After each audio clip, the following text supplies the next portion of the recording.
Good morning. So your money mission tip of the day today is to be patient if you are a home buyer or a potential home buyer because a buyer's market is coming soon. Now let's talk about this. This is again going to be a little bit longer video, and I'm going to go into some of the details of the housing market, the US housing market right now as we see it. So Gregory Schmidt is a writer for the New York Times, and he authored an article recently called Housing Market Gridlock. It was published just a few days ago. And I'm going to use this as an example because it is very typical of kind of the mainstream market commentators, even a lot of realtors who are claiming that there isn't going to be any kind of a real estate market crash anywhere. Supply is too tight. This is not anything like the 2008 financial crisis. It's a very, very different market than back then. And as a result of that, you better buy now and get in. So one of the articles that I mentioned, Gregory Schmidt's article, and again, I'm not trying to single him out. I'm sure he's a very reputable author. The problem is that a lot of the times market commentators write on these topics, they do give correct information, but it isn't really analyzed properly. So for instance, this article on housing market gridlock stated that the problem with the housing market today, right, the spring 2023 housing market, is that there aren't enough sellers willing to sell. There are buyers that are eager to buy, but there aren't enough sellers. Sellers have pulled their homes off of the market. They do want to sell, but they don't want to sell right now. And the reason why is because interest rates are high and prices have softened some. They're looking back 2 years and saying, gosh, when my neighbor sold their house in 2021, they got a much higher price than what I can get right now. So I'm going to wait for interest rates to go back down and then I'll sell. And the reason that they want to do this is twofold. First, they want to be able to sell at a higher price, as I just mentioned. But secondly, they're desiring to move, and they probably want to buy a home in their new living location. As a result, they don't want to pay 6 or 7% interest rates. They want a lower interest rate in order to make their new mortgage payment more affordable. So the article mentions that 3/4 of those surveyed recently, those sellers surveyed recently, are holding their homes off the market in order to wait for more favorable selling conditions. Well, those more favorable selling conditions aren't coming. In fact, if you want to get the best price you can, my advice if you're a home seller is to sell right now, because there are a number of different factors that are going to come together in the future that is going to turn this seller's market into a buyer's market. And let me go into some detail on that too. So the Federal Reserve has come out recently and admitted, yes, we predict there is going to be a mild recession in the future. Now, if even our political leaders are admitting that there's going to be a recession in the future, although they're claiming that it's going to be mild, you'd best believe that it will be anything but mild. So most of the information that exists on where the market is headed indicates that it's going to be a very severe recession.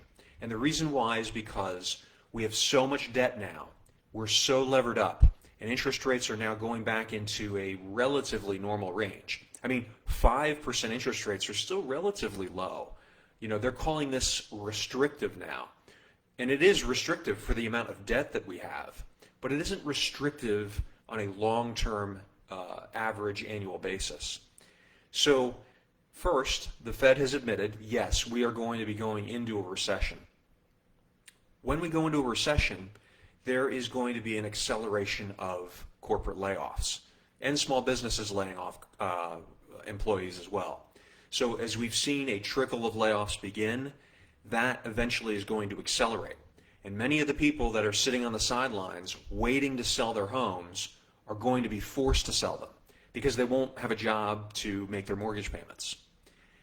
When those prices start to come down, when the Federal Reserve sees that many of the home buyers, are eager and the prices are coming down and a lot of people are being, essentially made unemployed, right? They're losing their jobs. When that happens, the Fed is going to start cutting rates. As soon as that happens, all of these people, all of these sellers sitting on the sidelines with their homes are going to want to sell because rates are coming down and they're going to be able to get essentially a lower interest rate on the new home that they want to buy. These are all the people that still have jobs, right? At that point, you're going to see a deluge of inventory come on the market. And then we're going to pile on top of that all the home building that's taking place right now.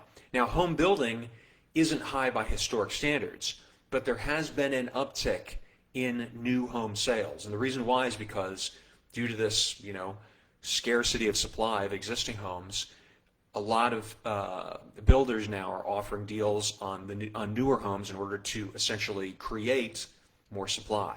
But this is now going to be an overabundance of supply. This is going to happen relatively quickly.